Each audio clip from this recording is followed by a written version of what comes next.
Good afternoon. Welcome to NewsWire here on SportsGrid. I'm Craig Mish. Plenty to cover on today's edition of the show. Results in the NBA last night as we cruise and get ready toward the weekend. Speaking of which, this weekend is officially the Run for the Roses. That's right. It's the Kentucky Derby, and Robert Forbeck will be along from Daily Racing Form to give us a preview of who he thinks will win. Also, an update on the race today. Daniel Collins will join us. Sweatpants Jesus. What a nice photo that is, Chris, that you found of him. Yes, that gentleman gives out picks on shows. Yep, that's him. Sam McQuillan will join us from Legal Sports Report, and then Simon Applebaum from the podcast tomorrow will be televised. But I wonder how everybody feels about this piece of breaking news that we heard in the last 24 hours. A lot of disappointment on social media with this, that the NCAA has decided officially to expand the NCAA tournament. The field of 64, nope, that's gone. The field of 68, no, that's gone too. The basketball tournaments are going to 76 teams, on track for this coming NCAA tournament. I know it's about a year from now in March, but just a formality at this point. 76 teams in the NCAA tournament. When are they going to start this thing? The weekend before the actual tournament? I don't know, but days of traditional sports, I guess we could just eliminate. All right, New York Knicks came up big in the NBA playoffs last night. 3-2, they take the lead on the Atlanta Hawks. The game was not close. Brunson was a monster. He had 39 points, 8 assists. Jalen Johnson had 18. Felt like Atlanta, honestly, sleepwalking through this one, and they're going to get back to Atlanta, see if they can win the next one, and then who knows what happens in Game 7. But a lot of adversity for the Knicks, and this series is, going longer than some people thought. Here's Mike Brown on them coming back early and then blowing the Hawks out late. To go from the two one-point losses to these two pretty decisive victories, just what does it tell you about your team's response to adversity? They're resilient, and we talked about it throughout the course of the year.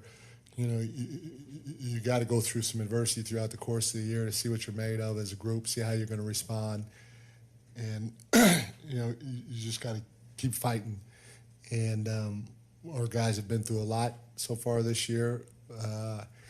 And they continue to go through it, but they've been through it as a group, and there's nothing that will deter the group.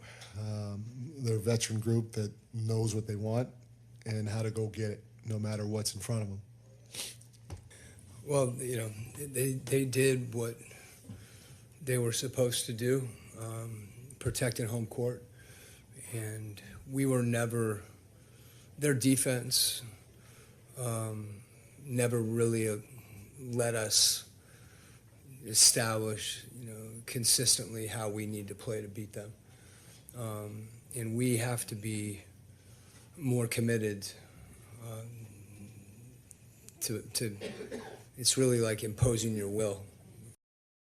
All right, so we'll see what happens coming up in Atlanta this weekend. Meanwhile, the Philadelphia 76ers, they're looking forward to playing this weekend as well. That's right. They beat the Celtics last night, 113-97. One of the best playoff performances we've ever seen from Joel Embiid. He came up big, 33 points, 8 assists, and 4 rebounds. What did it take to really dig deep and get this one done tonight? Obviously, you don't want to go home, so got to do whatever it takes. I thought defensively we did a much better job, especially not overhelping as we did last game. And then offensively becomes a little easier when you're making shots. We definitely made more shots than we did last game, so that's a good combination when you want to win a basketball game. You guys have been in every one of these situations. Just your thoughts on heading now to Philly to try to close it out as well. Yeah, just trying to find a rhythm and play through the physicality. It's playoff basketball, so, got to play through the physicality. So, tonight I feel like they shot the ball better than us, which is doesn't happen a lot, but they shot the ball from 3 better than us, and, we just gotta respond. It's the playoffs. All right, we'll see if the Celtics can do that this weekend. Meanwhile, the Spurs last night took care of their business and closed out their series with the Portland Trail Blazers. Another game not particularly close, 114-95. Victor Wembanyama, 17 points, 14 rebounds, 6 blocks. The Spurs will face the winner of the Timberwolves and Nuggets series. So very big win for Mitch Johnson and company. And the Blazers really nothing to hang their head over, but certainly here are the Spurs on moving on. What have you kind of grown over these last series with your first experience in the playoffs? Yeah, I think, all the things that are discussed regarding the playoffs are real, obviously. The physicality, the competitiveness, every single possession is survival. And I think when you play a team, every single day that you play a game, it comes a lot less of cute strategy. And I think there's a lot of ways that I can continue to help these guys more than I did these 5 games, but it was a whole lot of fun and they did a great job. And I was just really pleased with their competitive response again against a team that I think has been as competitive and as physical as we've seen all year. And not just during the playoffs, that was during the regular season as well. Proud of them the whole year. Start to remember the whole season and what we went through, and just, again, we compete every night for the most part, and that's what we are proud of.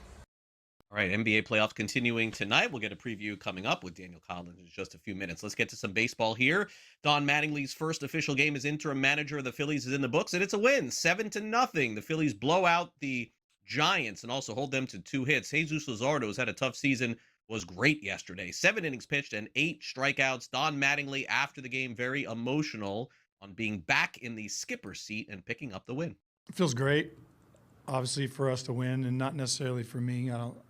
This is not about, how I'm going to do or whatever. It's really about our club, and it's a good win for us as a team. Hopefully this is a start of, us playing better baseball. I liked the game tonight. We were clean. We didn't kick the ball around. I felt like we were aggressive, good at bats. I mean, I can probably answer most of your questions. Zeus, aggressive in the zone, getting after it. A lot of good things happened tonight. Also the return, as the Blue Jays feel good about their young starting pitcher, Trey Savage, first start of the season since the World Series last year. They beat the Red Sox 3-0. He savaged 5 1/3, 3 strikeouts, pitched fantastic. Here is John Schneider, skipper of the Jays, on seeing his young hurler back on the mound. John, how did it feel to be in the dugout watching Trey on the mound again? Really good, to be honest with you. I said that to Pete in the first inning. It's like we haven't had a whole lot of, feel. Everyone hasn't been here that was here last year, kind of at the same time. So it was nice, man. I thought he pitched really well. I thought he got better as he went on, and it was just nice to see him out there competing. Like on the mound, coming into the dugout, things like that, and. Yeah, it was great. Good first outing for him. Pitchers duel last night between the Yankees and Rangers, as we thought it would be. Cam Schlittler outdueled Jacob deGrom. Schlittler picks up the win. It was a 3-2 final. Aaron Judge homered again, 3 straight games. He now has 12 on the season. Aaron Boone discussed the duel in Texas last night. Aaron, what do you think of that pitcher's duel early between Schlittler and deGrom? Yeah, good. Thought Cam was really good for us, deGrom for them. 2 big, tall, lanky, power pitching righties. It was, obviously runs were tough to come by. I actually thought we swung the bat well. I thought we hit a lot of balls on the nose, for some tough outs. Obviously a big run there, 2-out run there when Belly hits the double and Aaron's able to score. So, and then just some good things along the way, a big homer there. All right, Stanley Cup playoffs. Let's get to that real quick. Bruins beat the Sabres 2-1. So they lead the series 3-2. Wild beat the Stars 4-2. They lead their series 3-2. And the same with the Ducks. They lead the Oilers in their best of 7 3-2 as well. The Oilers finally getting a big win last night 4-1. We'll talk some NBA with Sweat Panty.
All right, as I mentioned, SPJ is with us to break down the NBA's games from last night and also move it forward to tonight and this weekend. SPJ, thank you for coming on the show. Welcome back in. All right, so not a surprise in our first review, which is the Knicks beating the Hawks 3-2, but they dominated so much that I wonder how you feel about this next game where I fully expected Atlanta to win the next one and this go to 7 and then anything goes, but I was a little discouraged seeing their defense give up that many points last night. What did you make of it? Yeah, it was really interesting to kind of, first of all, great to be back with you guys on the show. Good to see you, Craig.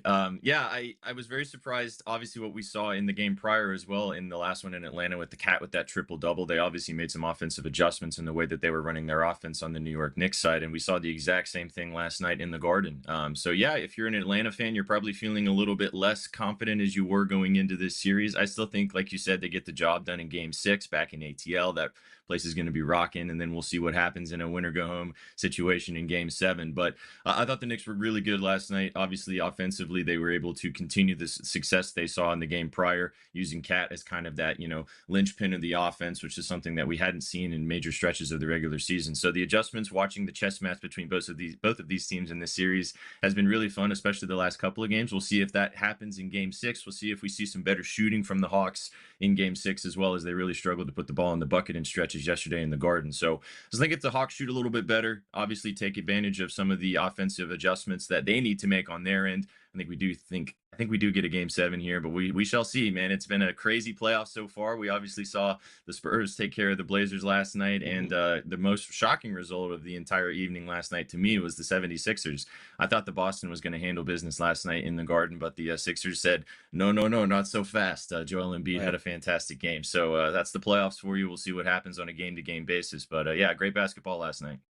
Yeah, and so I guess let's go there because I think that was a signature playoff performance for Embiid, regardless of what happens the rest of the way. But with him not playing for so long, I mean, can we fully assume that last night, that's the best game that he's going to have remaining? I mean, they may only have one more game remaining in the playoffs, but I find it pretty far-fetched to think that Embiid can put up a 33 like he did and then do it again next game. Yeah, I mean, this is the dichotomy of understanding the Sixers as a whole, right? Like, what Joel Embiid is going to show up? Is he going to be the MVP caliber player that he has been in stretches, or is he going to be a little bit of a ghost of himself, dealing with the injuries and obviously all the different conditioning? I mean, shout out to him for returning from the appendectomy anyway, coming back only 3 weeks from that surgery. That was a major. You got to give props to him in that situation, but an incredible performance. We'll see if they can replicate that in Game 6. It's going to be an incredible environment again, back in the city of brotherly love, and maybe, just maybe, they get the job done again and force a Game 7. I had assumed that Boston will make the adjustments necessary after what they saw in Game 5, kind of, brush that off. That, as you said, when we talked about this going into this series a couple weeks ago, Boston kind of has these games in the first round of the series where they kind of just slip up a little bit. They did it once earlier. Wasn't expecting it necessarily last night, but we'll see if that happens in Game 6 and if they can kind of make the correct adjustments to finish this off on the road. But, like I said, the playoffs, you never know. Maybe Embiid does come up and turn up again. I thought the entire Sixers roster was really good yesterday, though. They were very good defensively, taking care of Boston. Boston didn't shoot the ball very well at home, which is kind of a surprise, and that's kind of a recipe for losing games in the postseason. So we'll see if that happens in Game 6, and maybe we get another Game 7 in this one, too. All right, and also the Spurs beat the Blazers, so that series is over, and certainly Blazers had a really nice run, but that comes to a close. In order to keep things going here with this segment that we have to review all the games tonight, we got to move forward. So let's do that. 7:10 Eastern tonight. The Pistons season is on the line in Detroit after this great regular season they had. Arguably the most consistent team in the NBA.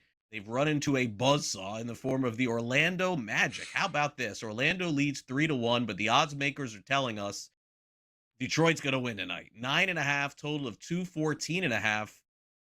I'm just not so sure. I don't know what is going on with the Pistons. And, I really have been so confused with the Magic for a long time.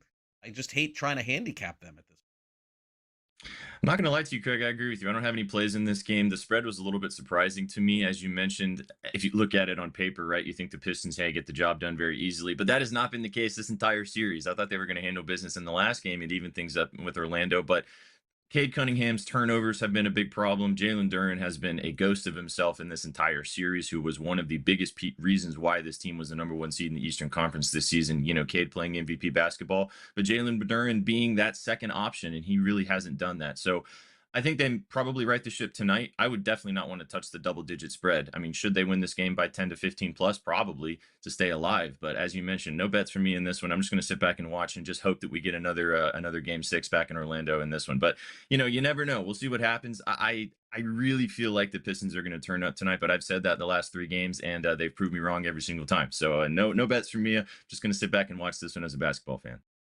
All right, fair enough. The Raptors-Cavs series has been very predictable because Cleveland won the home games, and then Toronto won their home games, and now they're back in Cleveland tonight. So the script says Cavs win, but the total is 8.5. Or the spread is 8.5. The total is 217.5. Does Toronto wake up on the road, or does Cleveland just keep buzzsawing teams at home and then go back to Toronto, lose, and then have to win in Cleveland Game 7? I think this is just going to be a tit for tat type of situation. Yeah, I mean, Cleveland's played a lot better at home. Obviously, the Raptors kind of figured things out when they went back home for Game 3 and Game 4. But I don't like the spread in this game either. I think it's a little bit too wide. Cleveland should probably get the job done and win this by 10 plus. But the Raptors kind of figured out some things, especially with the play of Colin Murray-Boyles, which we'll talk about him in a second as a prop that I like in this game. But the first one, nice and chalky to lead us off, Craig. I'm going straight to the superstar. Spida has been really good at home in this series. Obviously, a playoff performer that when they show up in Cleveland, he's going to turn up. So I really like his points prop at 26.5. It hit in every game so far this series at home. I think that we see something like that again. James Harden again turning the ball over a lot in the last couple of games. I think that gets mitigated once again, and I would expect Cleveland to win this game, and we go back to Toronto to possibly have just winning everybody home games, and then we get a Game 7 once again. So we'll see if that happens tonight. But yeah, I really like D-Mitch tonight. Spida to keep doing Spida things and get over that 26.5 line. All right, so over on Mitchell, over on Colin Murray-Boyles, and also Marcus Smart over on 4.5 assists. Those are the 3 plays from SBJ tonight. Final thing, Rockets, Lakers. I guess Kevin Durant is worth 6 points here because the Lakers were getting points against Houston, and now they're 4.5-point favorites. Durant out tonight.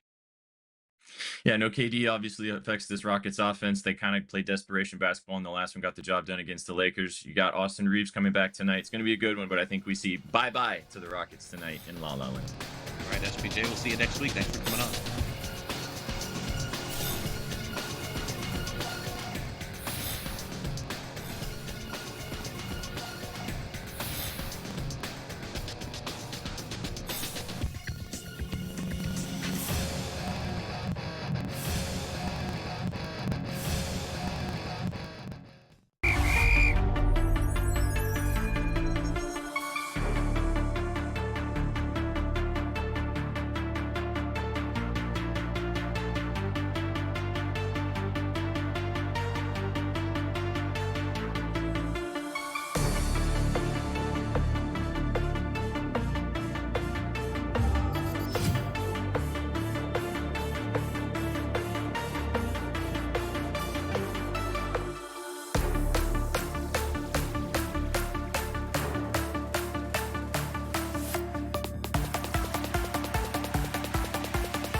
All right, Robert Forbeck is with us from Daily Racing Form, getting ready for the Run for the Roses coming up on Saturday, and he'll break it down, give us the latest, and educate people for those who are out there who are not all that familiar with who's in the race and some of the favorites as well. Rob, thanks for coming on the show. It's great to have you.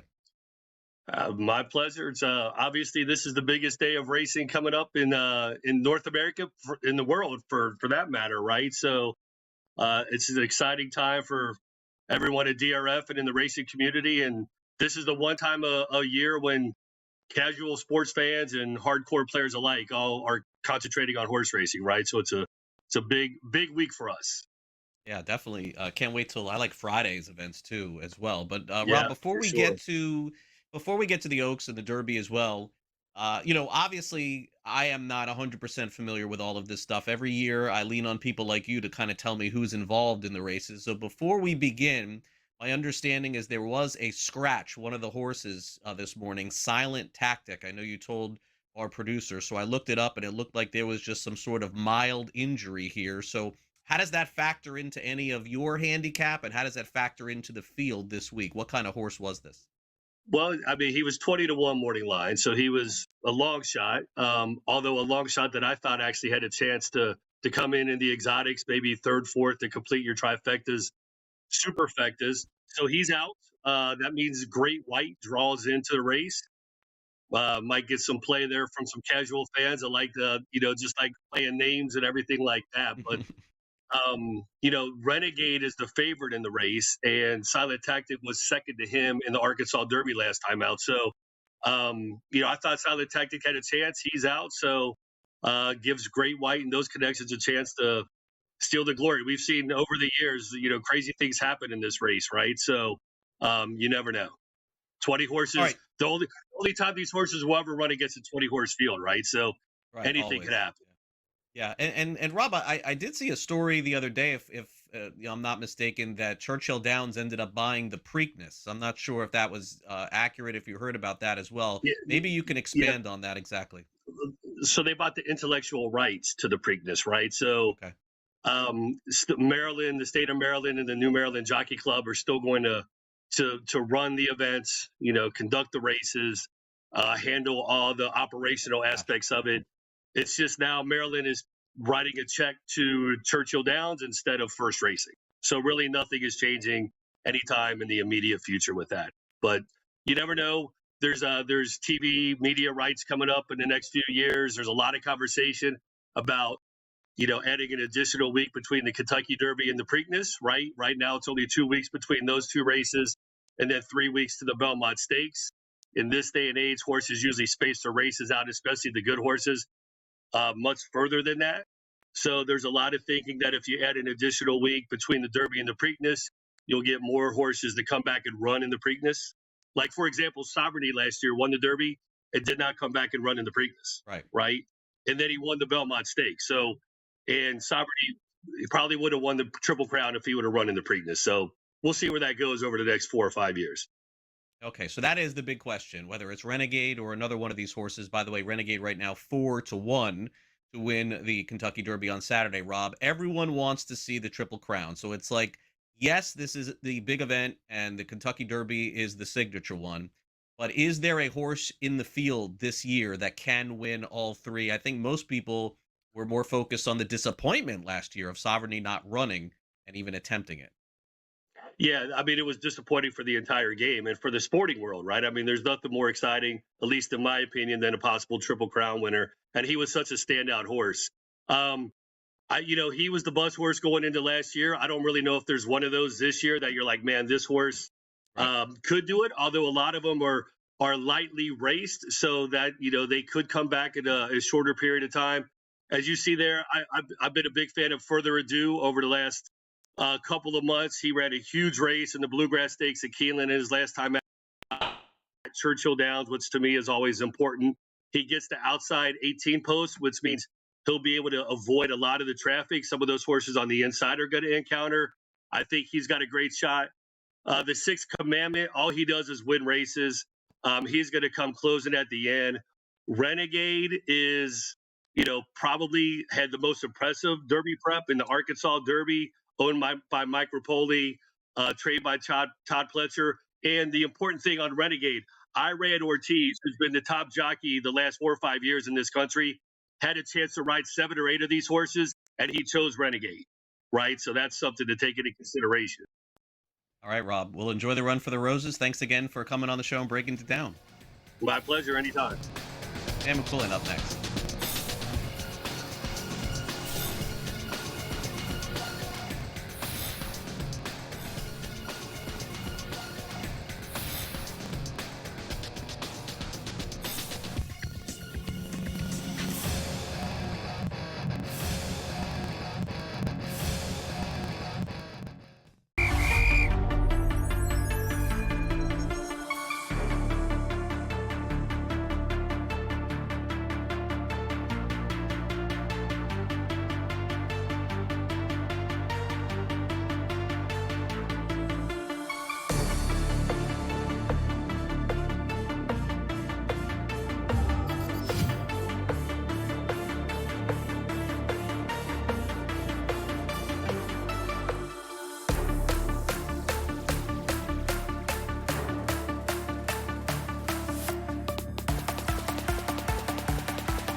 All right, we got Sam McQuillan here from Legal Sports Report. Let's go over the very latest in sports and sports betting. And this week, unfortunately, we got a lot of scandals percolating here. So let's get to the very latest with Sam. Sam, thanks for coming on the show. This is a very big one. Texas Tech probably with their arms up like, how did we know that this was going to happen? We had no clue. Now they're looking for a quarterback, I think. Brendan Sorsby is checked into a treatment program for gambling addiction, seemingly placing a lot of micro bets and doing some other things that he wasn't supposed to be doing. I don't know how this is going to work. I'm sure that the school is going to want to just figure it out and make it work, Sam. But yeah, I'm just not sure that that's going to actually happen here. I'm guessing some sort of fine, probably even furthermore a suspension, if not a ban of some kind, could be coming. Yeah, it's a tricky situation, especially for Texas Tech when you talk about Sorsby, who was the #1 transfer portal player entering this year, projected to earn about $5 million in NIL. And then it comes out, obviously, before the season even starts, before he even takes a snap, that he's under an investigation with the NCAA for allegedly betting. You mentioned micro bets that I believe were flagged on games and when he was a member of Cincinnati football, betting on the Reds, supposedly, as well as a flurry of bets on other sports, including from when he was a member of the Indiana Hoosiers all the way in his redshirt year a couple years back. So if you're Texas Tech, you're like, why did we just pay this guy $5 million to be our starting quarterback? And it comes out now that he was gambling way before he was even at the school. Again, important to note that NCAA rules prohibit really sports betting on any kind of sport if you're a D1 athlete. That includes professional sports, so you can't go to the baseball game and place tons of micro bets. They were trying to change that rule last year, but they suddenly stopped changing it because you had all these scandals come out. So it kind of reminds me, honestly, of the Terry Rozier situation with the NBA, where he's currently under investigation for allegedly rigging bets on games. Obviously, that's different, but that happened when he was a member of the Charlotte Hornets.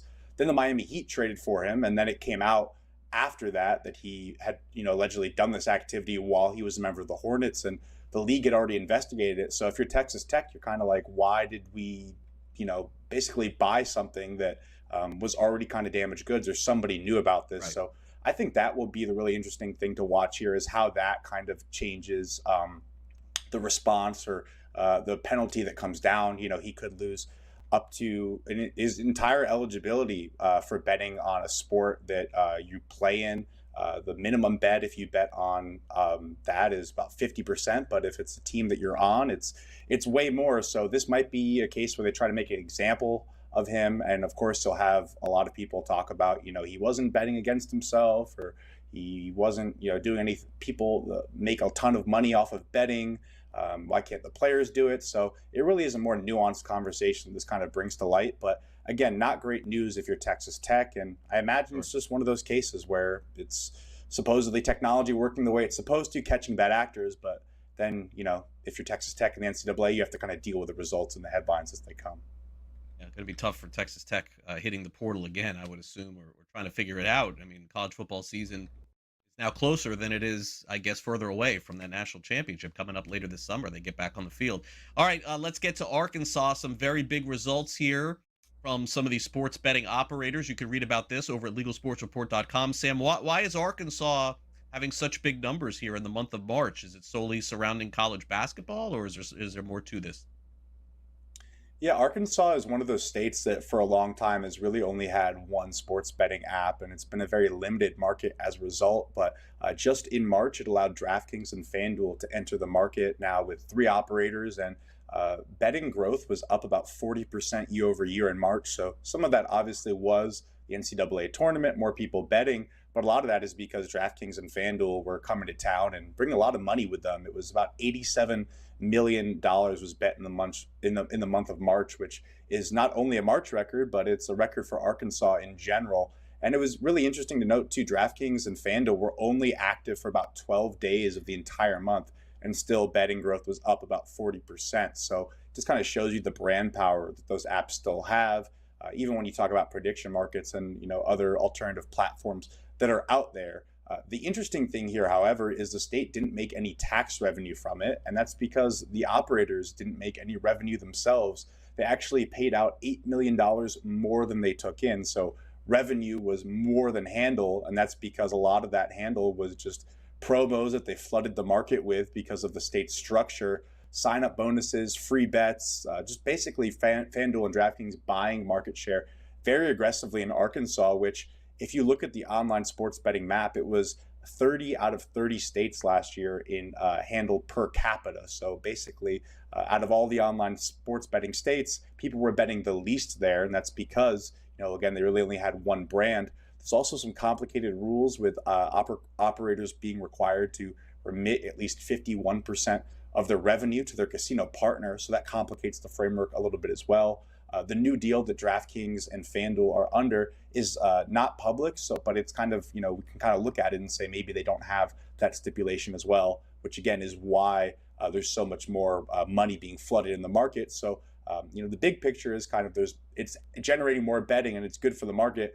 The bigger kind of takeaway is that the state's not making any tax revenue off of that, at least right now. So we'll see how that changes going forward, but it's definitely an interesting state to watch as we talk about online sports betting for the rest of the year. Yeah, definitely Arkansas and maybe some of the other states in the South coming alive here. We'll see Georgia, Alabama in the future, especially with, you mentioned, college football season really right around the corner again. All right, let's get to Penn, and Penn making a very big move with their CEO, Jay Snowden, reducing some of his pay. And we know certainly Penn has been in the news a lot over the last few years surrounding the different ways and directions they have gone as far as sports betting is concerned. And I'm guessing that's primarily the reason for some salary reduction here. Yeah, it's definitely the reason, and you don't have to look far to figure that out. Shareholders have been kind of complaining about this the past 2 years as Penn bought Barstool Sportsbook, tried to launch that out, tried to make a big business out of that for online sports betting, failed miserably, sold it back to founder Dave Portnoy for $1, then pivoted and gave ESPN about $2 billion to use their name. Then that was a complete disaster, moved on from that, and is now doing the score bet. But in the background of all of that, you've had the investors kind of saying, why is the CEO making so much money when this has been such an abject failure? Their words, not mine. So in response, Penn had a bunch of shareholder meetings these past couple of weeks where shareholders, I think about 60% of them largely said they wanted his compensation to be more tied to the performance of the company, specifically with online sports betting. So he'll now make up to $8 million less next year, potentially. Again, more tied to the performance of the product, up from 70%, which is what it was previously. Now 80% of his pay will be tied to the actual performance. Also interesting to note that they changed the compensation comparisons for Snowden away from CEOs of companies like Roku and Electronic Arts and other media and entertainment, and more towards hospitality and gambling companies like Churchill Downs, like Hilton. So kind of reframing their strategy overall too. We've seen here as they've moved away from those online sports betting brands, they've pivoted more towards being that hospitality company. They're trying to build a casino in State College around Penn State. They've seen a lot more success with iGaming lately as well. And they've kind of told us that we basically have conceded in trying to compete with DraftKings and FanDuel with these huge brands that we've grabbed, and are now kind of fine trying to be humble and make more money out of our customers and differentiate ourselves as a brand that way, as opposed to the huge online sports betting saga, which now looks like it finally might be at an end with him taking a 30% pay cut and then pivoting more towards casino projects over the next couple of years. But Penn is still kicking, so it's always interesting to see what they're up to and what their plan is going forward. Yeah, definitely so. And look, I think that recognizing what the landscape is, a very big part of sports betting, falling behind, kind of seems like that's what happened with Penn. Thanks again, Sam. Appreciate it. Yeah, thanks, Craig.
Welcome back to NewsWire here on Sports Grid. Always great to catch up with Simon Applebaum in this very fast, ever-changing world of sports media and streaming. Simon is here with us as he makes his weekly appearance. Simon, thanks for coming on the show. Well, I mean, this first story that we have is certainly not being met with a lot of optimism. There's more criticism than anything else, and I, one of those times where we know that money is going to drive the bus, but the NCAA tournament is really putting themselves, I think, in an interesting spot here, expanding the tournament this morning, being reported to approximately 76 teams, Simon.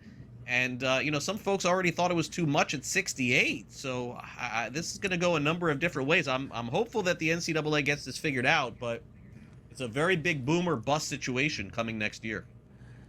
Very boom, very bust, Craig, and great to be back with you. And the two big questions that I think a lot of the college basketball world is asking the NCAA right now is, number one, who asked for this? Nobody, but nobody asked for a bump up in the number of teams in both the men and the women's basketball tournament from 68, including the 4 play-in teams, to 76. By the way, it looks like it is a near-done deal. ESPN and ABC News reported this morning that's very close to being done. It could be announced by the end of this week or early May at the latest. And the other question people are asking is, how does this impact me in terms of if I can get into the tournament or not?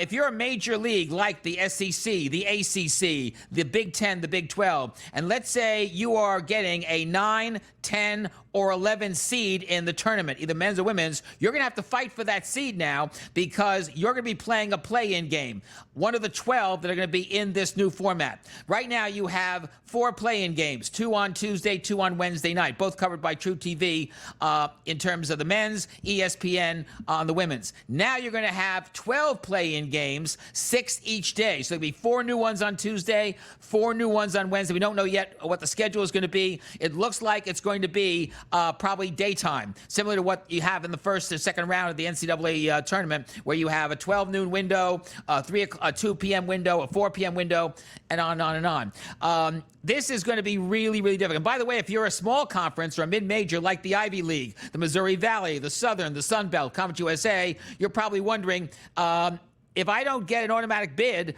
or if I do get an automatic bid, is that in jeopardy now because of this this new format of more play-in games? In terms of the television coverage, I'm betting that when it comes to the men's, you're going to see all the play-in games on Paramount Plus and on HBO Max, or whatever the new combo will be, because don't forget, by that time, where they want to do this, which is spring of 2027 next year, you're going to have Paramount, Skydance, and Warner Bros. Discovery merge. In terms of individual games, you'll probably get a play-in game or two now on CBS, another play-in game or two now on TBS or TNT, and at ESPN, you'll have ESPN, ESPN2, news, deportes, et cetera, et cetera, et cetera. This is going to be a real boom or bust deal.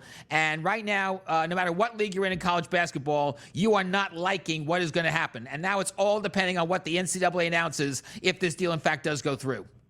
Yeah, it's a fascinating deal. And, I do wonder in terms of attendance as well during the day for play-in games outside of the schools. Who would actually attend these?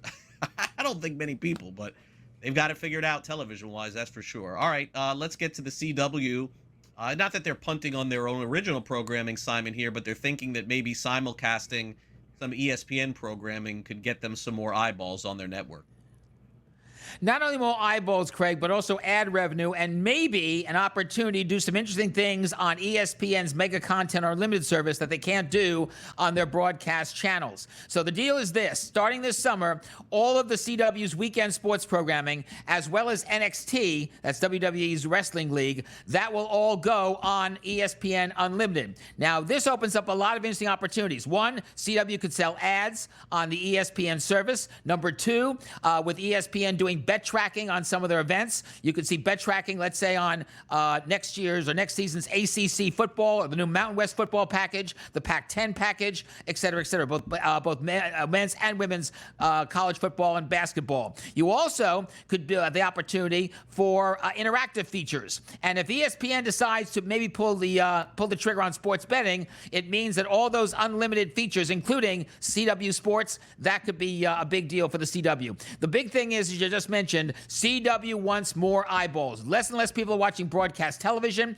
Less and less people are watching linear TV. Less and less people are watching if they don't have a smart TV set or smart TV device. So this is a way for CW to, A, hedge their current situation with sports programming on the weekends. So it's not just broadcast, it's ESPN Unlimited. Remember, you have to have the ESPN Unlimited service. It's not going to go on ESPN or ESPN2 or be simulcast on any of the other ESPN family networks or on ABC. This is on ESPN Unlimited, the mega content service. And it's going to be very interesting to see. And by the way, if you have NXT and you're a fan of that, in addition to be able to catch the games on, or to catch the matches on Tuesday nights live on ESPN Unlimited, starting in the fall, you'll be able to also, under a separate deal, get next day coverage on the Roku channel.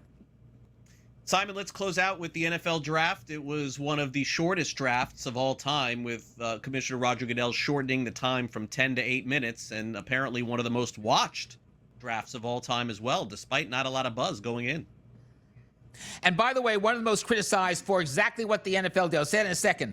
The first round had 13.2 million viewers. Now, a year ago, it was also 13.2 million viewers, but that was just ABC, ESPN, the NFL Network, and ESPN Deportes. To get to 13.2 million this time around, they had to include Disney Plus, Hulu, TikTok, X, NFL Plus, etc. So it was down. And a big problem, I think, was the criticism is that with this new, we're going to have 8 minutes between picks. I think ESPN got itself into a big bind with their coverage because they couldn't do as much analysis. Mel Kiper Jr. was not used as what you used to be. And when you throw in commercials, you throw in player interviews after they get picked, and the highlight packages, it was not a good look. And it was probably the most criticized NFL draft coverage ever.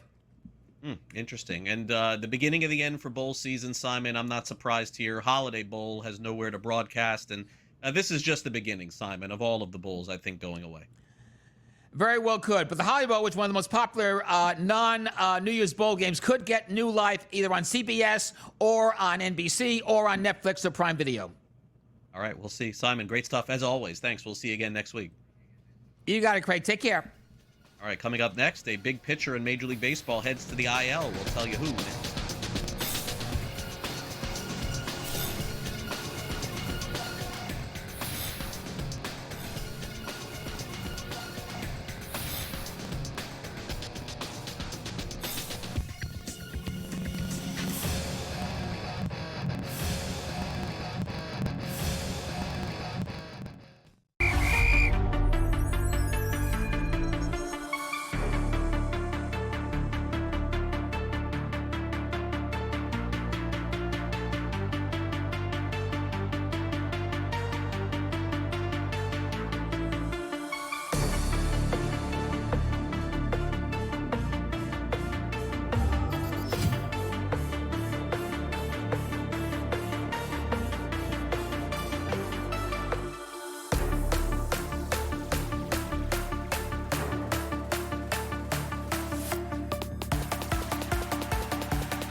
All right, welcome back to NewsWire here on Sports Grid. Some news in baseball. Of course, got a lot of afternoon games going on today. In fact, a ton I saw this afternoon. But big news for the Red Sox, unfortunately, even with this playing better, I would say probably accurate. They're playing better over the last few days with the managerial change. They're not going to have their ace, Garrett Crochet, placed on the injured list with shoulder inflammation. And usually that's not just 2 weeks. So Red Sox season, just really, really falling apart here. It feels like current odds to win the Cy Young, by the way, Tarek Skubal still plus 210, but Cam Schlittler has moved up to 5-1 to win the American League Cy Young. Meanwhile, Phillies made a change yesterday and their new manager, Don Mattingly, interim skipper moving forward. Rob Thompson was interviewed yesterday and said maybe he will remain with the organization in some way. President of Baseball Operations Dave Dombrowski certainly hopes so. Talked about the decision to fire Thompson and go in a different direction. Well, this isn't a blame game. I don't. That's not that. We collectively are not doing well. This is a whole group.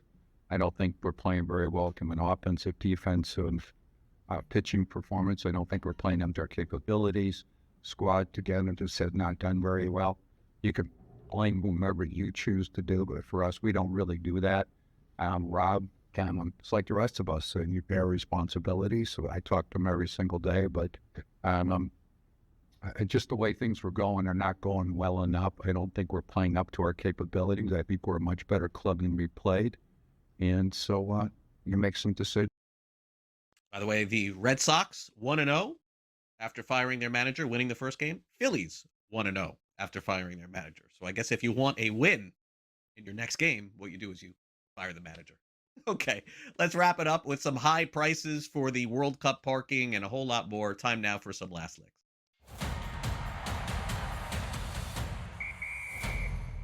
Parking is just going up everywhere.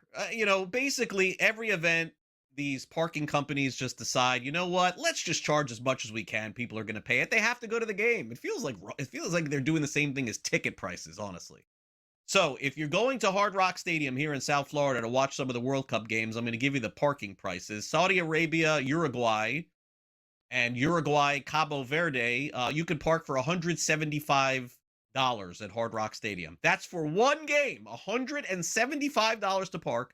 Scotland, Brazil is $200 and $250 for all other games. $250 to park in a lot and walk.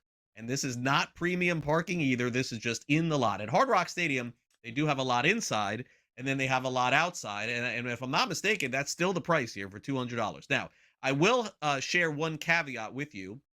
If you have tickets to the event and you park at the Hard Rock Hotel, they will take you there for free and you pay nothing.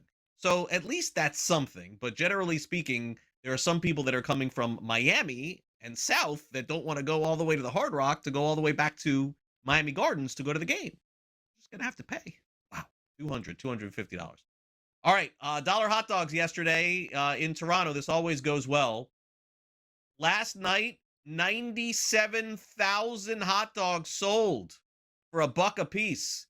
They're going to go over 1 million for the season. This is crazy. Hot dog night for $1. I could, definitely take down a couple of hot dogs here, but the Blue Jays are doing it right here. Jays fans are on pace to eat 1,152,240 hot dogs this season on hot dog night. Last year was 826,000. Finally, there's a report here. Now, I don't get into religion here on the show, but I saw the story and I had to bring it to you. How about this? According to this report, having a religious affiliation doesn't stop people from betting on sports. According to a new study, results showed that people who infrequently attend religious services are more likely to gamble on sports than people who attend services at least weekly or never worship publicly. This is from the Sociologically of Sport Journal. Protestants were predicted to be the least likely to gamble on sports. Catholics are more likely to bet on sports, who identified as atheist. And Catholics also reported the largest sports gambling expenses. How about this? Catholic women had a 19% probability of betting on sports. Catholic men, 45%.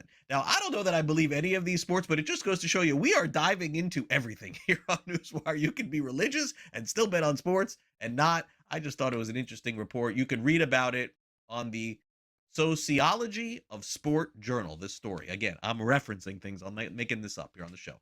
All right, that'll do it for our program here. Thanks to our great guests on the show, including Sweatpant Jesus. And he talked a lot of great basketball today. Also, thanks to Robert Forick and Sam McQuillan and Simon Applebaum, Tommy, Frank, and Chris. I'll be back for our next edition of NewsWire tomorrow with no religion discussion, I promise.